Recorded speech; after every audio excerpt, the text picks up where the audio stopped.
Chang Group presents TCG News, a monthly review of the Southwest Florida real estate market.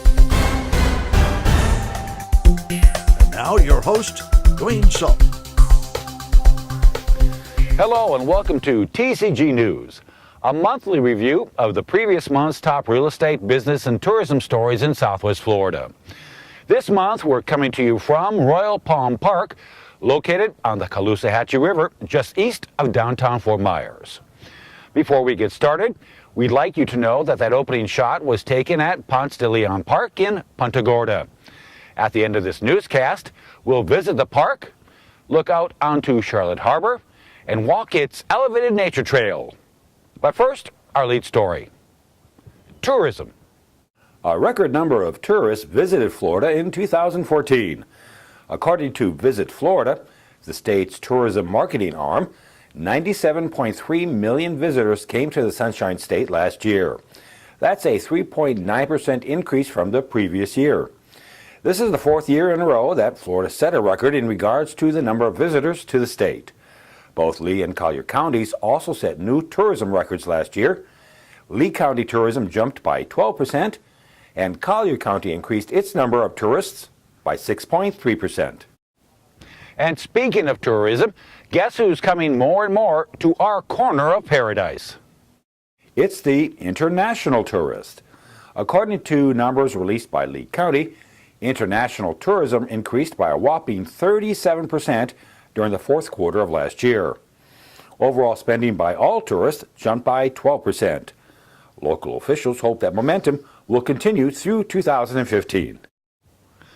No doubt the majority of those international travelers are arriving via the Southwest Florida International Airport. According to the Lee County Port Authority, the number of passengers arriving and departing on both international and domestic flights at the airport rose significantly in February. To be exact, the Southwest Florida International Airport served 906,039 passengers in February. That's the best February in the airport's 32-year history. In comparison, 854,953 passengers utilized the airport in January of this year. Perhaps some of those tourists stayed at one of the two RitzCarlton hotels located in Naples. Well, if they did, they stayed at one of the best in the state. That's because U.S. News and World Report named the RitzCarlton Naples, located on the Gulf of Mexico, and the RitzCarlton Golf Resort Naples, located a couple of miles inland, the number 1 and number 3 best hotels in Florida. It appears the labor market in Southwest Florida will be one of the strongest in the nation over the next 6 years. That's because Career Builder and Economic Modeling Specialists International recently ranked the labor markets of the 150 largest metro areas in the U.S. In their rankings, the Collier County metro area ranked 9th overall, and the Lee County metro area ranked 18th overall. When looking strictly at employment opportunities, Lee County ranked 5th of the 150 metro markets, and Collier County ranked 9th. These projections run up to the year 2020. The real estate market in Southwest Florida still ranks high when it comes to cash buyers. According to the housing data company Realty Track, of the metropolitan areas with a population of at least 500,000, the Cape Coral-Fort Myers metro area ranks number 3 nationally when it comes to the number of home buyers purchasing a home with cash in the fourth quarter of 2014. The southern half of Florida took the top 4 spots in the survey. Here are the actual numbers when it comes to cash buyers. Miami led the nation with 58.1% of all real estate sales being cash. The Sarasota-Venice area came in second with 54.3%. Cape Coral-Fort Myers was third with 53.9%, and Tampa was fourth with 49% of all sales being to cash buyers. Those cash buyers will have to dig a little deeper into their pockets if they plan to buy a home in Lee or Collier counties. That's because the median home price in Southwest Florida continues to rise. According to the latest numbers from the Realtors Association of Greater Fort Myers and the Beach, the median price for a home in Lee County, comparing year to year, rose from $157,000 to $184,175, which is a 17.3% increase. The Naples Area Board of Realtors said the median price in Collier County rose from $279,000 to $335,000, which is a 20.1% increase. The number of single-family home permits pulled in unincorporated Lee County rose in February. According to the Lee County Department of Community Development, 101 permits were pulled to build single-family homes in February. That compares to 79 permits in January and 82 permits in February of last year. Fort Myers Beach may not be the coolest small town in the country, but we're happy to report it is one of the coolest. As you might recall, Fort Myers Beach was one of 15 finalists for the title Coolest Small Town in America. The annual contest was sponsored by Budget Travel, an internet travel site. To qualify as a small town, the city must have a population of less than 10,000. Fort Myers Beach currently has a population of around 6,200. Its small town charm and the fact, once on Fort Myers Beach, you're never more than a mile away from the sandy beaches of the Gulf of Mexico, were two of the reasons the city was up for the honor. Well, we're happy to report, after several months of voting, Fort Myers Beach made the top 15 list by coming in at number 7. Not bad for a sliver of land about 7 miles long and a quarter mile at its widest point, and it's all surrounded by water.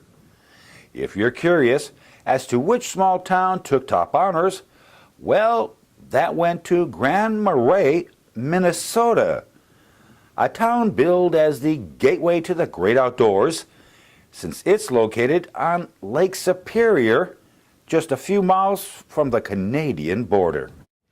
When they said coolest small town in America, I thought they were referring to being hip or impressive, and not its average year-round temperature.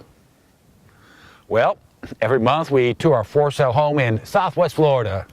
This month we're profiling a 3-bedroom, 2-bath plan in a highly sought-after neighborhood in Cape Coral. Cape Coral, the largest city between Tampa and Miami, is known as the waterfront wonderland due to the number of canals within the city limits and the bodies of water surrounding it. This 3-bedroom, 2-bath home, located just minutes away from 2 public boat ramps, has 1,622 square feet under air and 2,501 total square feet, including an oversized garage. The carpeted living room is very large. It measures 19 by 15 feet and is located right off the foyer. Adjacent to it is the carpeted family room. It measures 16 by 14 feet, has a ceiling fan and light, and 3 sliding glass doors that provide access to the 20 by 10 foot screen enclosed patio. The formal dining room is located off the living room. It measures 10 by 9.5 feet, has a ceiling fan and light, and a decorative stained glass window. An opening in the dining room leads into the tiled kitchen. It has a 6-foot-long breakfast bar, 11 cabinets and 3 pull-out drawers, and a recipe or computer desk. A large eat-in breakfast area with a wall of handy cabinets is also located in this area, as is the laundry room. As for the master bedroom, it measures 14 by 12 feet, has a tile floor, decorative light, and a 7 by 3.5 foot walk-in closet. The master bath has his and her sinks on a long vanity, a 9-foot-long mirror, and a step-in shower. As for the 2 guest bedrooms, well, the first measures 11.5 by 11 feet and has a 6-foot-long closet. The second also measures 11.5 by 11 feet and has a 9-foot-long closet. The guest bath is conveniently located between the 2 guest bedrooms. This home, which sits on a lot measuring 80 feet wide and 125 feet deep, has a good-sized backyard covered with tall tropical trees. And the backyard is all fenced in. Every month we also visit an attraction in Southwest Florida, a place or event that reflects the Sunshine State lifestyle. This month we're heading to Ponce de Leon Park, located between Little Alligator Creek and Charlotte Harbor in beautiful Punta Gorda.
In the year 1513, explorer Ponce de Leon first set foot on the Charlotte Harbor shoreline, which is now a park that bears his name.